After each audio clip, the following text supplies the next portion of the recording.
변방 목사의 아침 묵상 2024년 11월 11일 월요일 아침입니다. 오늘은 마가복음 15장 1절로 5절 말씀을 통해서 왕의 위엄과 침묵 이런 제목으로 말씀 묵상의 은혜를 나누겠습니다. 하나님의 은혜로 하루하루 주어진 사역들을 감당케 하심에 감사드립니다. 하고 나면 후회가 되기도 하지만 그럼에도 나를 조금씩 깨닫게 해주셔서 더욱 주님께 가까이 가게 하시는 은혜에 감격할 뿐입니다. 금주 금요일까지 쉼없이 달려하는 일정의 체력의 유지가 가장 중요한 관건이 되는 주간입니다. 나의 힘이 되신 주님이 함께 하셔서 금주간에도 주님의 특별한 어루만지심이 있는 시간이 되기를 기도합니다. 오늘은 중보기도팀 부흥회가 있는 날입니다. 함께 하시는 김윤선 목사님을 기름 부어주시고 참석하시는 모든 중보기도팀 사역자들에게 주님의 특별한 은혜가 넘치시기를 기도합니다. 이날 주님은 어떤 말씀으로 인도하실까? 오늘 본문 마가복음 15장 1절로 5절에서 예수님은 유대인의 왕 되심을 단호히 인정하시면서도 대제사장들의 고발에는 침묵하셨음을 보여줍니다. 이는 예언을 이루기 위한 순종이며 하나님의 뜻을 이루기 위한 헌신의 모습이기도 합니다. 1절 말씀, 새벽에 대제사장들이 즉시 장로들과 서기관들 곧 온 공회와 더불어 의논하고 예수를 결박하여 끌고 가서 빌라도에게 넘겨주니, 여기 즉시라고 하는 단어가 주목됩니다. 예수님께서 찬송받을 이의 아들이라고 말씀하시자 많은 이들이 이것을 빌미로 예수님을 정죄하고 즉시로 결박해서 법적 집행권을 가진 로마의 총독 빌라도에게 새벽에 고발장을 접수시킨 거지요. 아직 업무를 시작할 시간도 아니지만 얼마나 이들이 서두르고 있는지 정말 이유를 알 수 없지만 6월절 어린 양으로 오신 예수님의 언약을 성취시키고자 하시는 하나님의 계획대로 되어지는 것임을 또한 우리는 보게 됩니다. 할렐루야이지요. 이렇게 고발된 예수님을 만나 빌라도는 그들의 고발장을 따라 묻게 됩니다. 빌라도가 묻되 2절, 내가 유대인의 왕이냐? 예수께서 대답하여 이르시되 내 말이 옳도다 하시매, 빌라도는 내가 유대인의 왕이냐라고 묻습니다. 이 말은 유대인들 대제사장들이 낸 고발장에 이가 이스라엘의 왕이라고 자칭하고 있다. 그러므로 로마의 최대의 그 총독의 임무는 반역이 일어나지 않게 하는데, 이 자기가 왕이라고 하는 이것만큼 로마의 가이사가 황제가 통치하는 나라에 이 반역은 없으니까 어찌하든지 예수님을 죽이기 위해서 이런 고발장을 넣었던 거지요. 그래서 빌라도가 이렇게 대놓고 물어보는 것입니다. 그때 예수님이 내 말이 옳도다 이렇게 대답하신 겁니다. 아주 단호하고 간결하게 예수님은 시인하셨던 거죠. 그러자 여기에 대제사장들이 그 말이 나오자마자 막 여러 가지로 더 이제 덧붙여서 고발 맞습니다 그러면서 뭐 이런저런 고발을 마구 해대는 것입니다. 그러자 빌라도가 그들의 고발에 대해서 어떠하냐고 예수님 앞에 다시 묻습니다. 이 고발이 맞냐 틀리냐, 너의 입장은 뭐냐, 뭐 이렇게 물은 거죠. 그런데 예수님이 여기에 대해서는 침묵하셨다 말씀합니다.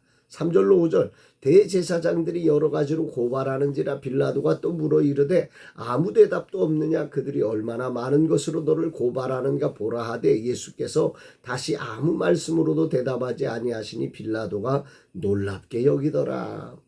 내가 왕이냐라는 말에는 단호하게 내 말이 옳도다 말씀하셨던 예수님께서 이후에 수많은 잡다한 그 고발장에 대해서 아무 대답하지 아니하시고 침묵으로 일관하셨다는 게 오늘 본문에서 아주 그냥 단호하게 얘기한 장면과 침묵으로 아무 말씀도 하지 않으시는 이 두 가지가 대조되어서 오늘 느낌 있게 우리에게 많은 것을 전달하는 것 같습니다. 예수님의 침묵은 왜 그런 것일까? 이것은 단순히 자신을 변호하지 않는 자기를 포기한 모습이 아니죠. 여기에는 구속적인 순종입니다. 억울함을 수용하시며 하나님의 아들이심을 온 인류의 죄를 짊어지고 가신 하나님의 아들이심을 보여주는 위대한 사건입니다. 이사야 53장의 예언과 일치된 그 예언을 이루시는, 세상의 불의 앞에서도 하나님의 계획을 이루시게 하는 겸손한 권위를 분명하게 드러낸 장면이지요. 이 말씀을 보면서 이사야 53장 7절이 생각나죠. 그가 곤욕을 당하여 괴로울 때에도 그의 입을 열지 아니하였으며 마치 도수장으로 끌려가는 어린 양과 털 깎는 자 앞에서 잠잠한 양같이 그의 입을 열지 아니하였도다. 예수님은 옳고 그름을 분별하는 일에 아무런 대답도 하지 않으십니다. 세상 죄를 짊어지고 가기로 작정했기 때문에 여기에 대해서 예수님은 관심이 없으십니다. 예수님은 세상적인 관점에서 자기를 방어하려는 의지가 없으셨습니다. 오직 하나님의 구원 계획을 믿고 그걸 이루고자 하는, 그래서 내가 그 사람이니까 나를 죽여라고 하는 이 열심만 있음을 우리는 보게 됩니다. 예수님은 겸손히 온 인류의 죄악을 짊어지는 고난의 십자가에는 묵묵히 받아들이며 아주 단호하게 내가 그 왕이다 라고 말하지만, 다른 것에 대해서는 일관된 침묵으로 정말 겸손하게 있는 거지요. 매를 맞고 결박당하고 잠을 이루지 못하며 밤을 새우고 새벽에 진행되는 이 불법의 재판에 주님은 왕이심을 분명히 드러내지만 그 외의 모든 고발에 조금의 억울함도 느끼지 않으며 그 모든 것들을 수용하며 그 정말 끌려가는 어린 양처럼 그렇게 예수님은 침묵하셨던 것입니다. 이것만이 하나님의 뜻인 인류 구원의 길임을 믿었기에 자신을 드리는 헌신과 순종의 길을 걸어가셨음이 이 아침에 큰 울림과 감동이 되어 다가옵니다. 어제 주일 부흥회를 마치고 담임 목사님과 이야기를 나누는 중에 목사님께서 근본 70개 교회 신방이 자신이 볼 때는 너무도 귀하다고 격려를 해주셨습니다. 솔직히 이제는 체력이 바닥이 나서 힘들지만 이것이 주님의 뜻을 이루는 소중한 시간임을 다시 확인하며 나도 그렇게 끝까지 헌신과 순종으로 주님을 따르는 종이 되기를 다짐하게 됩니다. 언제나 내 생각보다 주님의 생각이 크심을 인정하며 오늘도 주어진 자리 내 생각을 내려놓고 주님을 따르리라 다짐하게 됩니다. 오늘도 부흥회를 마치고 내일 있을 중보기도 세미나 준비와 와디프 최종 발표회를 준비해야 합니다. 진실로 주님의 일하심이 있는 시간이 되어야 합니다. 인간의 알량한 노력과 헌신이 아닌 아버지의 뜻에 대한 믿음이 담겨 있어 놀라운 언약의 성취가 있는 시간이기를 기도합니다. 주님은 오늘도 나의 왕이십니다.